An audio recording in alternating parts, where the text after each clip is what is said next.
The release of male panda Tao from a nature reserve in Sichuan province follows that of Xiang in 2006, says Xinhua news agency.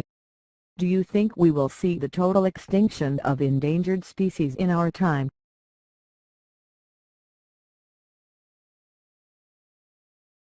Do you believe that man is destroying the habitat of many species of animal, bird and marine life on Earth?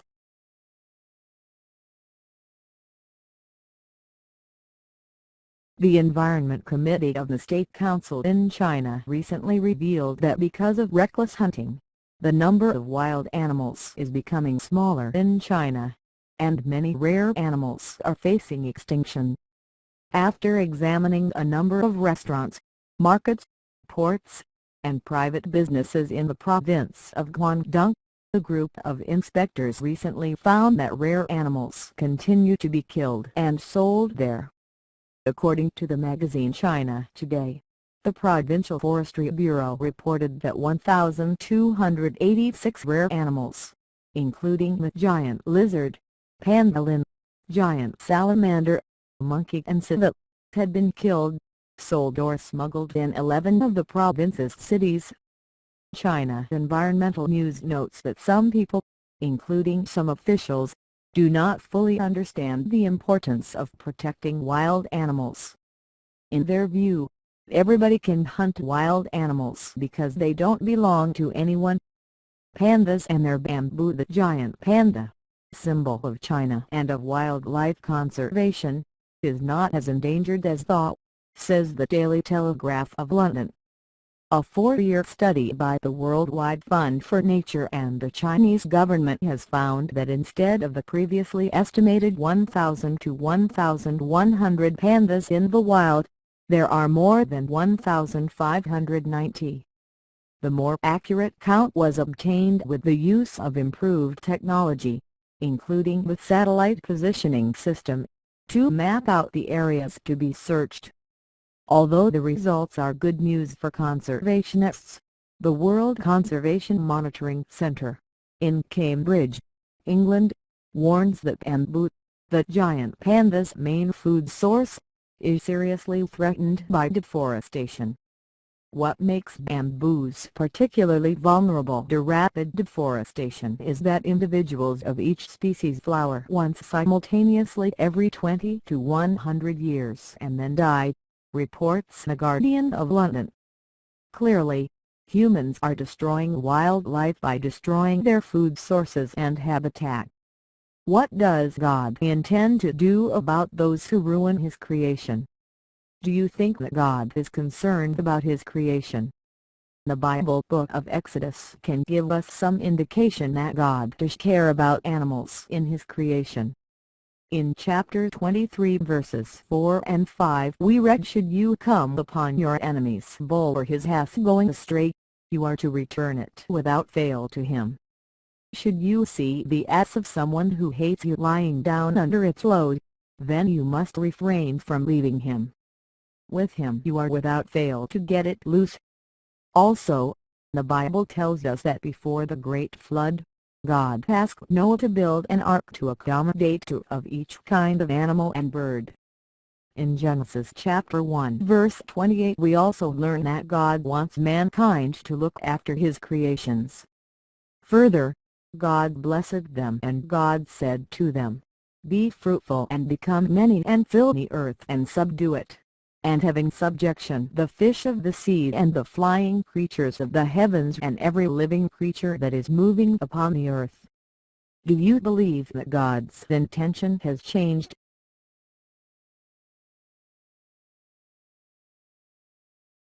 God had always one purpose for the earth and that has not changed. So, where did things go wrong?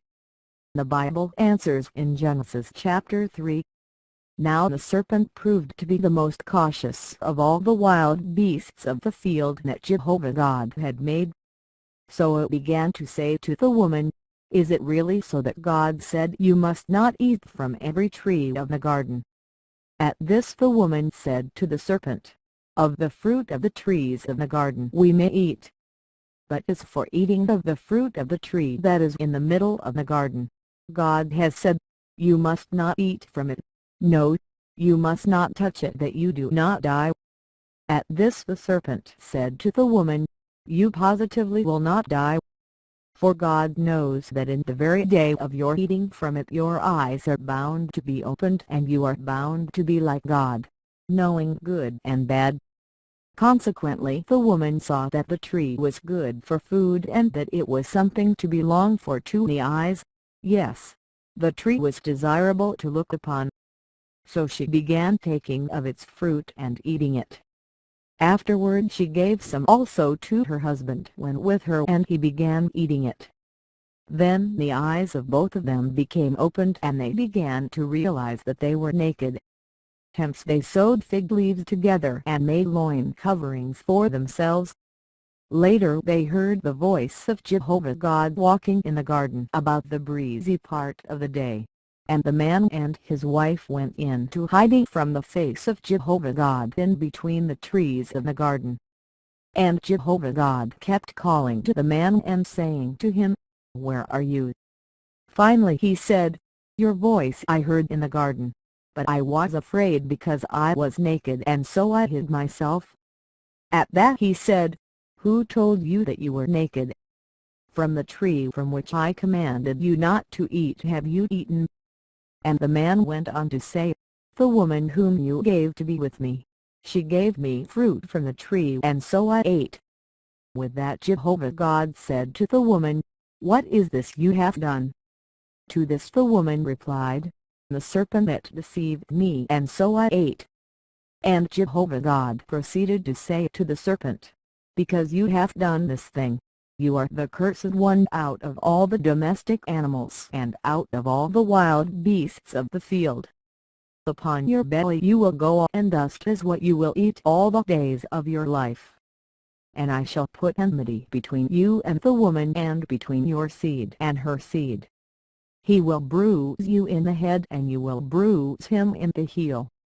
Notice in the last verse, God says to Satan the devil, "And I shall put enmity between you and the woman and between your seed and her seed. He will bruise you in the head and you will bruise him in the heel." This would imply that God was going to produce a seed, Jesus and his organization, who Satan would bruise in the heel, but would eventually bruise Satan in the head, the fatal blow that would destroy him. We can see this womanly organization when we tie it in with Daniel 2 verse 44. "And in the days of those kings the God of heaven will set up a kingdom that will never be brought to ruin. And the kingdom itself will not be passed on to any other people. It will crush and put an end to all these kingdoms, and it itself will stand to times indefinite." Again we can tie this verse in with Matthew 4 verses 8 and 9. "Again the devil took him along to an unusually high mountain, and showed him all the kingdoms of the world and their glory, and he said to him, All these things I will give you if you fall down and do an act of worship to me." This would suggest that Satan exercises control over the kingdoms of the earth. Returning to the words in Daniel 2 verse 44, it tells us that God will destroy these kingdoms by creating his own kingdom that would never be brought to ruin. Look these scriptures up in your own copy of the Bible, or use one of the online Bibles available. Eventually, man and beast will live in harmony with each other. How do we know this? Well, the Bible again answers.